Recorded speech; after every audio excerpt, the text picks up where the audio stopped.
हर रोज ऐसी कहानियाँ देखने के लिए हमारे चैनल को सब्सक्राइब करें और वीडियो को लाइक करें।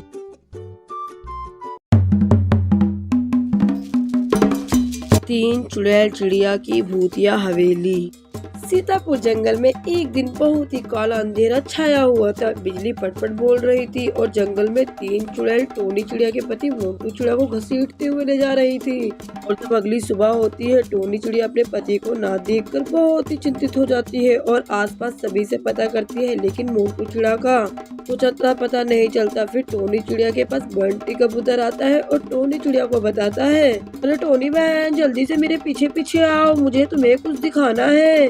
अरे बंटी, मैं बहुत ही परेशान हूँ। मेरे पति मोंटू चिड़िया का कुछ अता पता नहीं है कल रात से। हाँ टोनी बहन, मुझे पता है, तुम मेरे पीछे पीछे आओ। और जैसे ही टोनी चिड़िया बंटी कबूतर के पीछे आती है, वो देखती है जंगल के उस तीन चुड़ैल चिड़िया वाली हवेली पर मोंटू चिड़िया की लाश टंगी हुई है। ये देखकर टोनी चिड़िया बहुत ही रोती है और बोलती है, ऊपर वाले, मेरे तरफ इतनी जल्दी क्यों कर दिए काले? अब जीना नहीं चाहती, मुझे भी ऊपर बुला ले।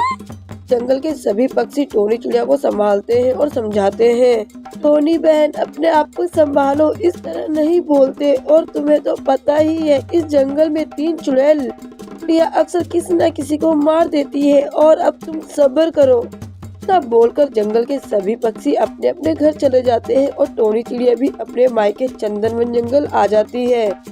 और उन तीन चुड़ैल चिड़िया का खौफ जंगल में बरकरार रहता है और हर रात कोई न कोई उन तीनों का शिकार बनता रहता है। कुछ दिन बाद शहर के जंगल से सीतापुर जंगल के तोते महाराज का बेटा सेंटी महाराज जंगल में आता है और तोते महाराज के साथ तोते महाराज की पत्नी अपने बेटे को देखकर बहुत ही खुश होती है। तोते महाराज का बेटा सेंटी महाराज बोलता है, हाँ, मुझे जंगल के हवेली पर जाना है कि वहाँ मुझे कुछ फोटो शूट करनी है। तोते महाराज और उसकी पत्नी बोलते हैं, बेटा तुम अभी अनजान हो, क्या हुआ तुमने हमें बता दिया। और हाँ, तुम बिल्कुल भी उस हवेली पर मत जाना, क्योंकि उस हवेली पर तीन चुड़ैल चिड़िया रहती है जो कि हर जंगल के चिड़े को मार देती है। अरे माँ जी, मैं अब बच्चा नहीं हूँ, पहले आप हमें डराने के लिए ये कहानियाँ सुनाती थी। और सेंटी अपने पेरेंट्स की बात नहीं मानता। वो अगले दिन रात को उसी हवेली पर चला जाता है और हमेशा की तरह वो तीन चुड़ैल चिड़िया सेंटी को भी मार देती है। फिर अगले दिन तोते महाराज और तोते महाराज की पत्नी बहुत ही रोते हैं और बोलते हैं, बहुत हो गया, इस जंगल से इन चुड़ैल चिड़ियाओं का खात्मा करना ही होगा। ऐसे करके जंगल के सभी पक्षी एकदम खत्म हो जाएंगे। इस भूतिया हवेली के साथ जंगल भी भूतिया जंगल बन जाएगा। और हर रात तीन चुड़ैल चिड़िया किसी न किसी को मार ही रही होती है। अचानक से वो इस बार अपना शिकार बंटी कबूतर को बनाती है, लेकिन वो अपना शिकार नहीं कर पाती। तभी अचानक तोते महाराज और तोते महाराज की पत्नी बहुत ही बड़े ज्ञानी तांत्रिक बाबा को लेकर हवेली का दरवाजा खोलकर हवेली में चले जाते हैं। और तोते महाराज की पत्नी बोलती है, चुड़ैलों रुक जाओ, अब तुम्हें कोई नहीं बचा सकता। तीनों चुड़ैल जोर जोर से हंसने लगती है और बोलती है, कार खुद ही हमारे चंगुल में आ गया, वाह वाह क्या बात है। तांत्रिक बाबा उन तीनों चुड़ैल से पूछते हैं, चुड़ैलो तुम ऐसा क्यों करती हो, तुम्हें क्या मिलता है इन सबको मार कर।